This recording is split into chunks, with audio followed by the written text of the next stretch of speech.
Today on Super Comic Fun Time, we go back to one of my favorite comic book inspired TV shows of the 1970s and break out a superhero from the Cellophane Brick of Remembrance with the utterance of a single iconic word.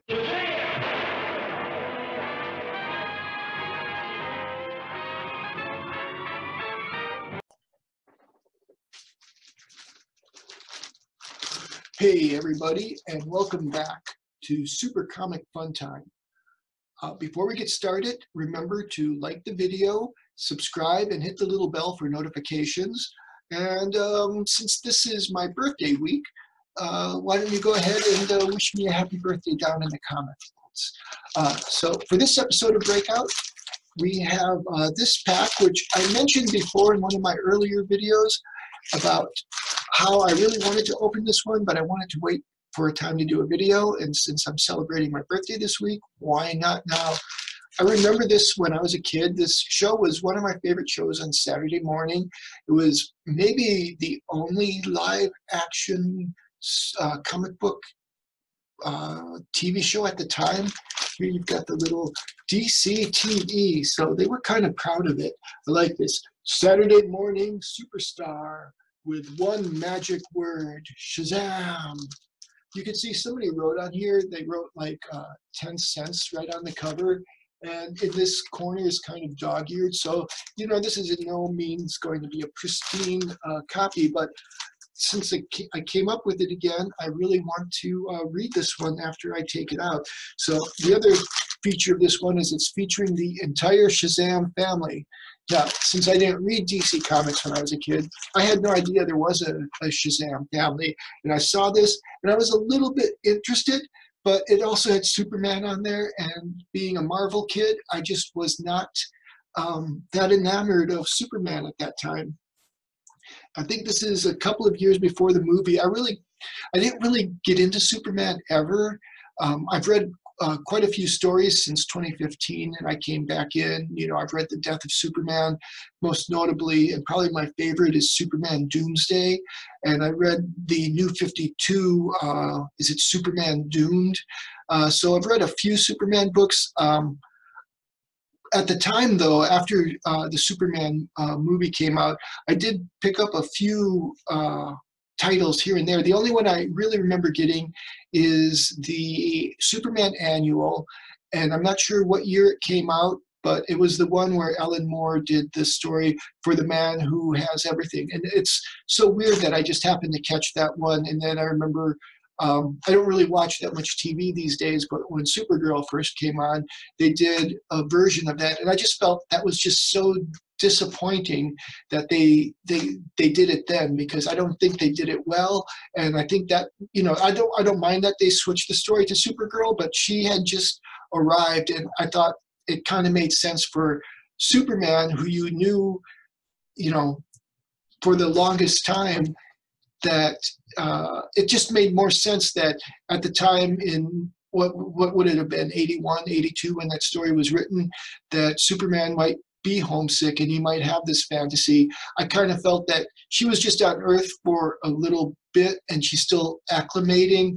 And I guess she hasn't been, but she hasn't been Supergirl for all that long. So I'm getting off into the weeds again. So let's get started.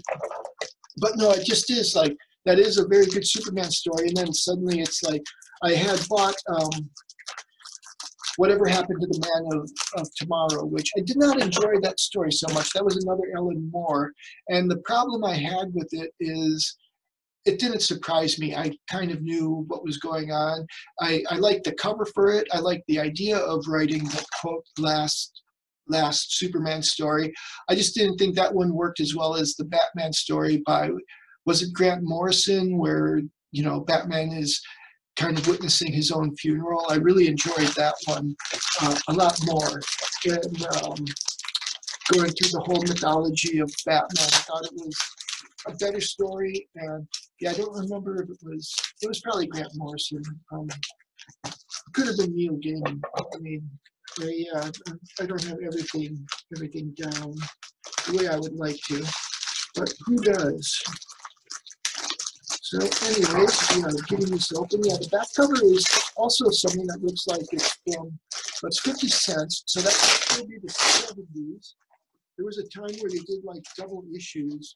I have read 2 books in the last year. One was the Untold Story of Marvel Comics, and the other one was, what was it called? Not Fist Fight. SmackDown. Anyways, it's the 50-year history of DC, of the rivalry of DC and Marvel Comics. And I know, like, there was something where Marvel had leaked plans that they planned to do like this bigger comic books and charge 50 cents for them. And I think they might have, or I could have the story reversed. Anyways, DC did it for a little while, but they took a beating on it. So I don't know if this is from that. This is pretty beat up too. So I can see why it was put into a collection, but that doesn't matter. I will love it just the same. Oh, this is from 1980. So that's the end of the 70s there. And let me just organize a little bit. And let's go to this one here. I really want to look inside this one. So yeah, it has a 10 cents. It'd be really funny if somebody I knew as a kid owned this, and then I'm getting it now. Then, this looks like it was from a yard sale. Somebody just put a 10-cent price on it at a yard sale. This one is from 1977, so this is 2 years before Superman the movie. This is something I noticed. I don't know what this is, but so it says 35 cents, it says number 30, it says August, and then it has this number here. And 30688, and I kind of wonder what that means. So yeah, Solomon, wisdom, Hercules, strength, Atlas, stamina, Zeus, power, Achilles, courage. So I think that's really clever. I've read like several books on comic books in the last 2 or 3 years. One was Our Gods Wear Spandex by Christopher Knowles. That's a very good one. I think that book could have been better. I think I've heard Christopher Knowles express that he did not necessarily stand up for himself when that book was being published. I think it was his first book. And I think because when I hear him talk, he gives more details and whatnot, but it was still a very interesting book. Then, of course, I've read Grant Morrison's Super Gods, which was good too. That was more autobiographical, but it's weaving in, it's sort of like Quantum Leap, the comic books of Grant Morrison's lifetime weaved into his life, whether he was writing or an active creator. So here we have another Shazam. This is from December 1976, and he's punching a dinosaur. I wonder if this is about the same time Marvel had the license to do Godzilla. That was kind of an interesting book. I only read 1 or 2 issues of that one, and somebody's made a meme of that one. Let's see, what is this one? The Game of You. Oh, this is a Sandman book, so this is Neil Gaiman, artist Sean McManus. So a lot of Sandman books end up in these packs, and I've got all of them on digital. I've read, and I've got the first, I've got it right over there on my shelf, the first volume. I actually bought that in Spring Green. I read American Gods, and I was like flabbergasted that I live an hour away from Spring Green, and I've never been to the House on the Rock. And then about 2 summers ago, we went there, and it was just really fun. And there's this really nice bookstore there called Arcadia, and you can have a beer there, and you can like look through the stuff. And I bought Neil Gaiman's first volume of Sandman there because it just seemed like the right thing to do, and I wanted to support the bookstore because, books are a little bit dying. So here's another Sandman, A Game of You. So this must be a mini-series. This one was part 1. This is part 5. So I don't have the whole thing of this one. Part 6. The Doll's House, part 5. So I don't know if this is part of the regular run that I would have digitally. And, you know, there's just so much to read that's why I haven't read it yet. Which one is this one? Another Sandman. So lots of Sandmans in this pack so far. They kind of, you know, if you don't have any interest in Sandman, they kind of like, you know, it's almost like a bait and switch having those, the Justice League and Shazam classic DC books from the late 70s and 1980. Here's a very nice cover. Yeah, lots of Sandmans in this one. And now we're getting some of these in the bags. Not all of them are, though. Sandman number 8. I love this artwork on here. That's what I did. You know, I've taken the week off from work, and last Sunday was my partner's birthday, and we went to these mounds. I can't remember where, but Marty Leeds did a video on them, and I sent that to a couple of people I know because it's just so exciting that there's so many cool things in Wisconsin, so many sacred sites. And so we went there then. I worked on my video that I had abandoned for a little while when I was sick on Monday and got that out then. And then I did another video that you might recall from earlier in the week. And then yesterday we went to the Shazam Museum. Every Thursday at 12:30, they have the docent tour, and they just take you on a nice tour of the place. If nobody's there, they'll like take you out to your specific interests. Yesterday, the first time I went on it, I was alone, and yesterday there were about 3 other people. See, another Sandman Mystery Theater, Sandman Mystery Theater. So I'm wondering if I have all of these in digital format already. A Doll's House. That name seems familiar. So would this be part of volume 1? It's number 13. So I guess I could take a quick look and say, nope, this looks like later in the run. I've heard like volume 1 is a lot different than the other volumes, but and here's Sandman Mystery Theater again. Oh, this isn't, this is by Matt Wagner or Matt Wagner. So this isn't Neil Gaiman. That's interesting because I've heard like he thought it would be nice if the Sandman retired after he finished writing them. So here's Justice Society. It's funny, this guy here, Wildcat, the first time I ever ran into him was Crisis on Infinite Earths, and which I only read a couple of years ago. He like dies, and like some girl takes his place, and then I think he dies again in 0 Hour about 10 years later. So that's interesting. Another Justice Society. So this seems to be an all DC pack so far. So you know, even if somebody was more interested in the superheroes. Oh, I spoke too soon. Well, here we have Masters of the Universe. That's kind of an iconic cover. I was too old for this. I never really watched it. I remember when the movie came out in the 80s. I thought it was entertaining enough. I suppose now looking at it, it looks a little cheap, but I thought Skeletor was okay. I think he's a guy who played Dracula. So here we have Spider-Man Saga, 2 of 4 collector's issues. So we've hit our first Marvel, our first non-DC book, unless you count Vertigo as not being DC, but really it's DC.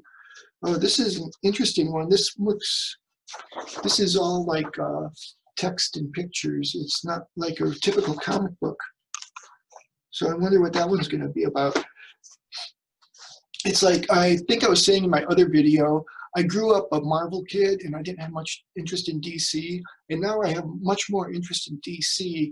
And when I go to listen to back issues, I'm always looking for a DC one. If like something like a Spider-Man shows up, it's like, I don't care. The X-Men, I love, you know, I just read the X-Men Epic collection, the new or second Genesis, and I really liked it. But for whatever reason, right now, I really like DC. I like DC kind of around post 2005 or right around 2005 when that one Crisis, Identity Crisis came out, and that book is deeply disturbing. But then from there you get kind of the darkening of the DC universe, and then that eventually leads to the New 52, which eventually leads to Rebirth, which I haven't read any Rebirth yet. I've got a book right there on my shelf, which I hope to get to soon. Then we have Superman. This is a 50 center, so this is going to be 1981, April 1981. Excuse me, I'm still fighting that cold a little bit. Extra, just imagine a day in the life of Bruce Superman Wayne. So, oh, that could be interesting. Green Lantern Annual 1996. That's kind of nice cover art. Ooh, here's a Flash. I've come to like the Flash. When I was a kid, oh, look at this one, no back cover. I wonder if there's no back cover. Well, why would they have no back cover? Like in the old days when the drugstores wanted to get money back for comic books they didn't sell, they would cut off the front cover. I bet there was like something here that, like, you know, you had to send in a coupon or something, but most of the book is intact, so that's good. I'll enjoy reading it. I was just about to say, when I was a kid, the first time I saw Flash on Super Friends, he didn't impress me too much. I mean, I really didn't know anything about comic books at that time. I knew who Superman was. I knew who Batman was. The Batman TV show ran in syndication all the time. I really enjoyed it when people said it was campy. I had no idea what that meant. I just thought it was like a comic book come to life. And, you know, I think even Tim Burton's Batman is not uncampy. It's very over the top, very operatic. I don't really think it's all that serious a take on Batman. I don't think we get a serious take on Batman until Batman Begins. So I don't know what you think about that, but I do enjoy Tim Burton's movie. I didn't enjoy it at the time, and I think it was all the hype about, oh, finally we're doing a serious Batman movie, and so my expectations were blown out. I loved the trailer, and that movie was really big at that time in '89. So here we've got an Incredible Hulk. It's $1, so this is going to be sometime in the 90s, I think. 1991. 1991 was a palindrome. And in some ways, a lot, you know, historically, a lot of our problems lead back to 1991 and the first Gulf War. Here we go, Justice League of America. This one looks like an older one. I'm not seeing the price. Oh, 12 cents. This is a much older one. This is very exciting. So let's see. I don't really know who these people are, but it's a nice cover.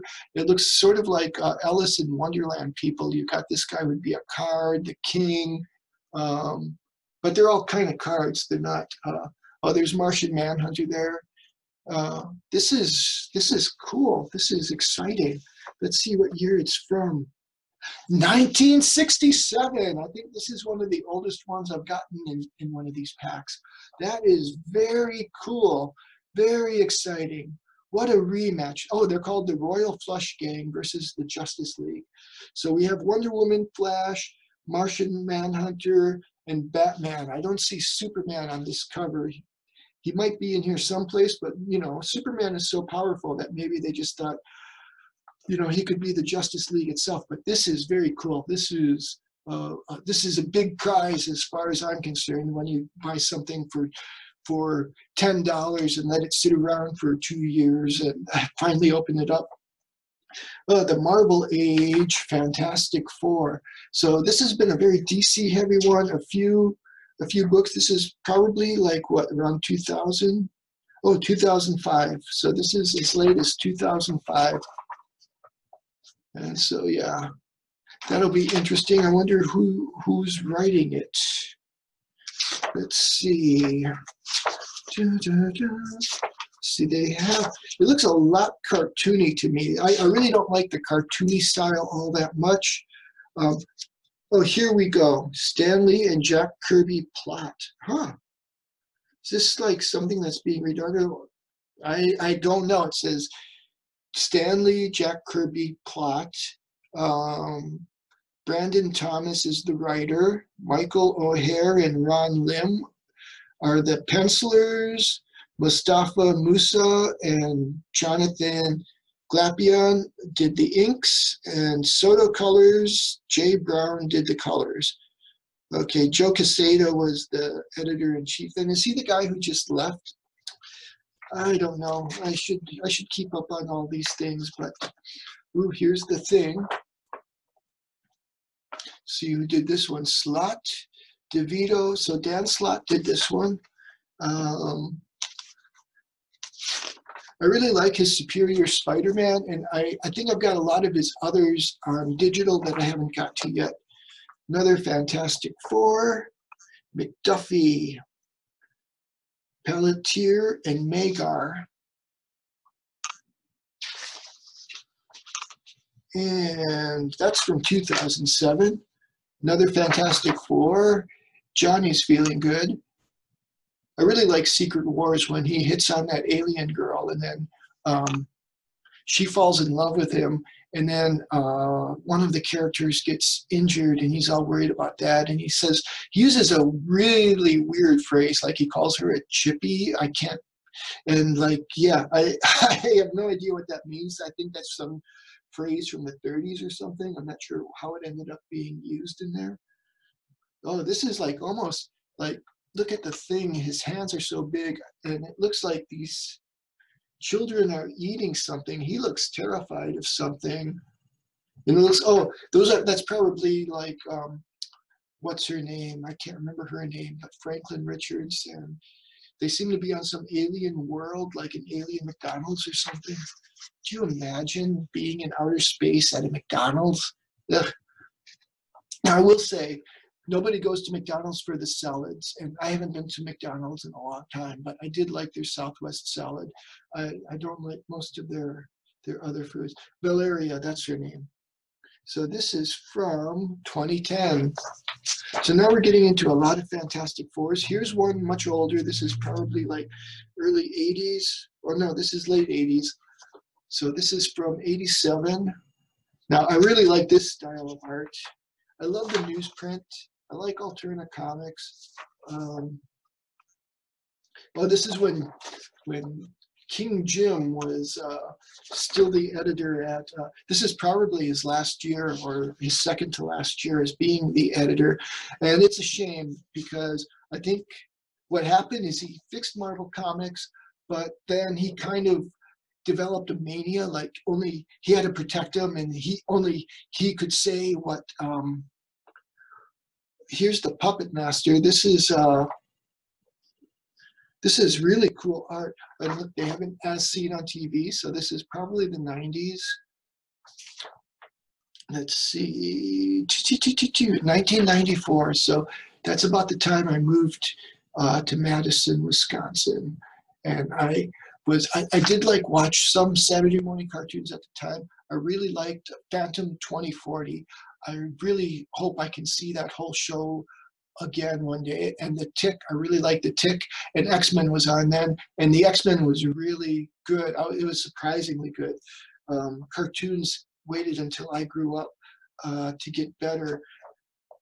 Someday I'm going to have to, I watched cartoons for about a year when I came here, and then I lost interest. I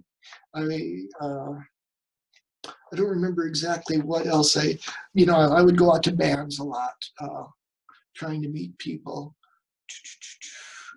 Human Torch, Burns Part 6. So I don't know about this cover. This cover is, it's kind of like monochromatic, all orange to yellow. So Joe Quesada is the editor-in-chief at this time, and this is 2003. So Carl Cassell is the writer, and Scotty Young did the pencils. So, yeah, this is part 6. Well, it looks like I've got part 7 too. Now, this cover I like a little better, but I mean, it's still like there's, like, you compare it to this from the 90s, and you've got like just this cool art. It tells you a lot about what you can expect in the book. And, this is just, you don't know the book, and it's all just like, I don't know what's going on there. This one too, the Marvel Age. We already saw one Marvel Age, so this is 2004. It's a little better cover. Then here's another Human Torch. And I guess it's a little better. You can see he's over the water. So there's something to do with water in this one. And he's burning hot because the water is boiling. So, And then here's another Human Torch. Here's an interesting one. Mark Wade, Mike Werngo, and Carl Kessel. The world's cheapest, only 9 cents. Huh, I wonder what was going on then. Now this cover is good. I like this cover. It's not great, but you kind of see, like, you've got the space shuttle, you got the cosmic rays moving through it. It's very interesting what art does to your mind, because I remember reading reprints of the first Fantastic Four when I was a kid, and you know, the cosmic rays were depicted pretty much the same way, and you can just feel it moving through this ship invisibly and moving through you. Jack Kirby came up with that more than likely. So this is from October 2002. I wonder what this is, like what they were doing then, trying to, had Marvel come totally out of bankruptcy yet at this time? Were they trying to revitalize an interest in their books? Here's a better Human Torch cover. So he's flying above there, and yeah, it's kind of weird. This lady, she looks happy. He looks like he might be in pain. And the Human Torch just is highly stylized. I would, you know, at first when I saw, like, she's kind of waving at him, and like, I'm not sure what he's doing. You got two people here. I don't know how well you can see them, but they look kind of shocked or terrified too. This guy looks maybe bemused. He looks a little like Captain Kangaroo. Okay, so yeah, the Plague of Locusts, Part 4, Kessel, Dodd, and Friedolfs. And the end. So yeah, oh, now here's a fun cover. I think this guy was called the Impossible Man, and he showed up, I don't know, 3 or 4 issues in. The 60s cartoon show might have depicted him too. I only have vague memories of that. You know, that would have came out around. I remember, like, Spider-Man was more well received, I think. It only lasted about a year, but they showed that in reruns, whereas the Fantastic Four was hardly shown, and I don't think it was very good. I really didn't like the Fantastic Four as a kid because of the cartoon show, which I didn't think was very good or interesting. And I have seen like a part of one episode as an adult, and the animation just looks very bad. So I'd like to watch it again with like more forgiving eyes. But so yeah, another Fantastic Four. What is this one? Transformers. I have to say, Transformers, I have absolutely no interest in.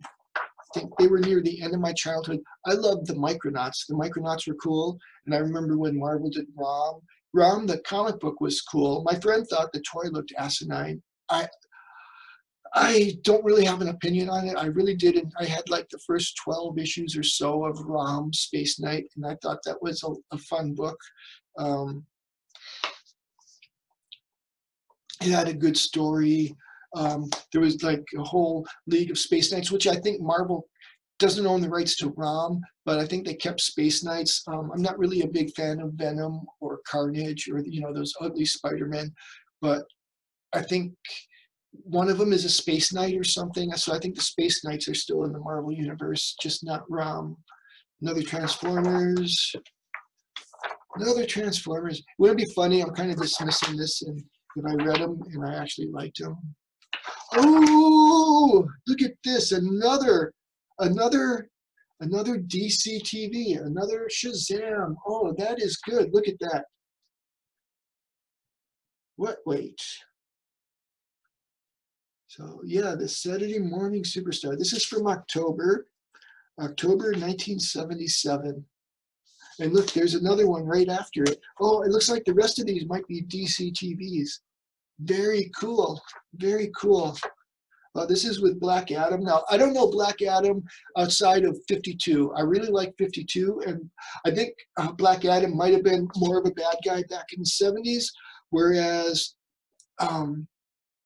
he is more of a, you know, in like 52, he's more like a sovereign of his own country, and he's more interested in protecting his people, and ISIS comes into it. That was like a really good, if you haven't read 52, that is highly recommended. That comes off of the end of Infinite Crisis, which I like.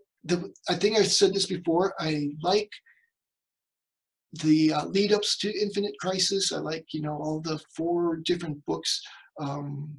Can't think of any off the top of my head right now. I love Countdown to Infinite Crisis, which I got free on Comixology. Every so often it's free on Comixology.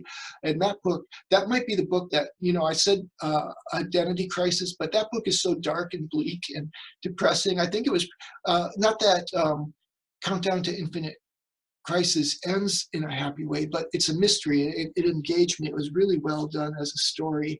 And then when I eventually read, like, I tried to get everything from Crisis. And the only thing I really don't understand still is what's his name and his power to control other people. You know, he's on Supergirl as a bad guy. I can't think of his name right now. But anyways, I didn't really understand why he could control people. And like, you know, I did the video from the pile on the annual of Justice League International, and he didn't have superpowers back then. He just was sort of like the bureaucrat in charge of the Justice League, and they're going on these really boring tours of different embassies. Another Shazam, another DC TV. This is really cool. I was hoping there'd be more in there, and I think we got 2 at the beginning. So this is pre-DC TV or post. This is 35, so this one doesn't say DC TV. Now, you know, Shazam on Saturday morning, I think it only lasted 2 full seasons, which a season for Saturday morning cartoons was something like 13 episodes. And then ISIS, I think, was 2 seasons too. And there's like, they met kind of in the middle where this, I mean, look at these covers, like from the 70s. They're so cool. I always like that they're saying something. What's he saying? Only one way to defeat the Beast King. I must destroy this monster. The Shazam family at war. I wonder if this was like, I think the very first one was something like, so funny. Oh, this is 183. So, and this is what? That one says number 35. Oh, that's Justice League. Never mind. So this is 30. So this is 5 issues later. So yeah, 29, 27, 28, 31. So yeah, I don't know. It's cool. Here's 34. So that was 35. This is 34. Still no DC TV there. But so that must have been after the show ended, or they found it wasn't. Look, they got like some kind of Nazi guy there. Yeah, wasn't it really weird in Frank Miller's The Dark Knight where that Nazi chick is like, I mean, that was just weird, right? The first part of the story, it ends really good, and then the Joker story, and I might be, yeah, because she was Joker's girlfriend in that. What was going on? I mean, you know, it's like, it's considered, it is a very good book, but there's just some random things thrown in here. So here's number 20. Here it doesn't say DC TV, it says Shazam, Saturday TV's hit show. You know, whenever you put something on the cover of a magazine, it's a hit show. But that is very cool. I'm glad I got all of these.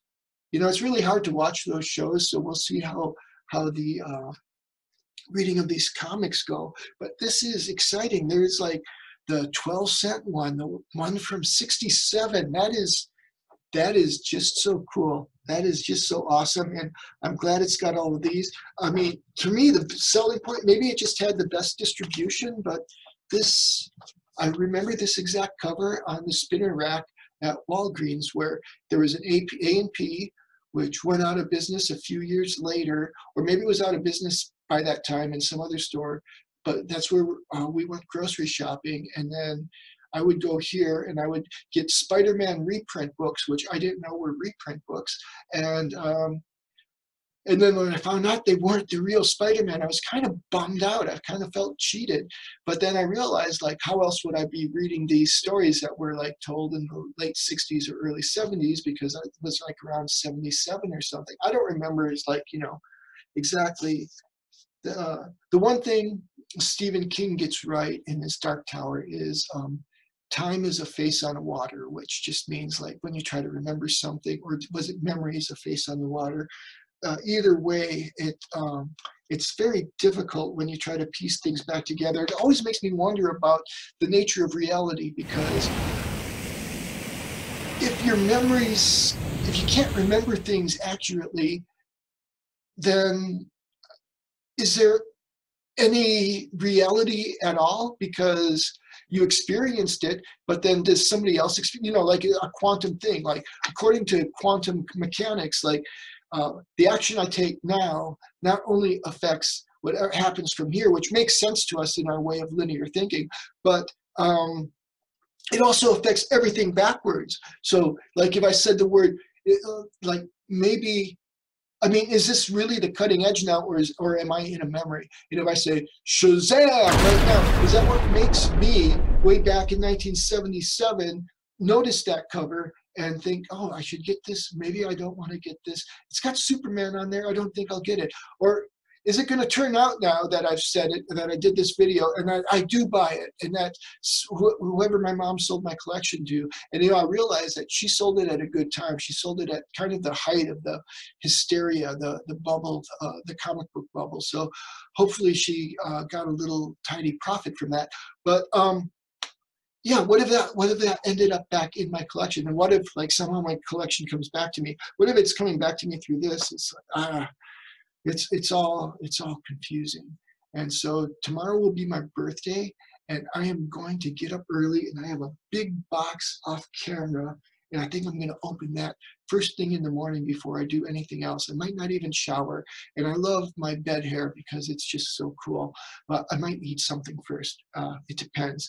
Anyways, thank you. I could go on forever. Remember to hit the like button, subscribe, and do that bell thing, because then you'll get notified.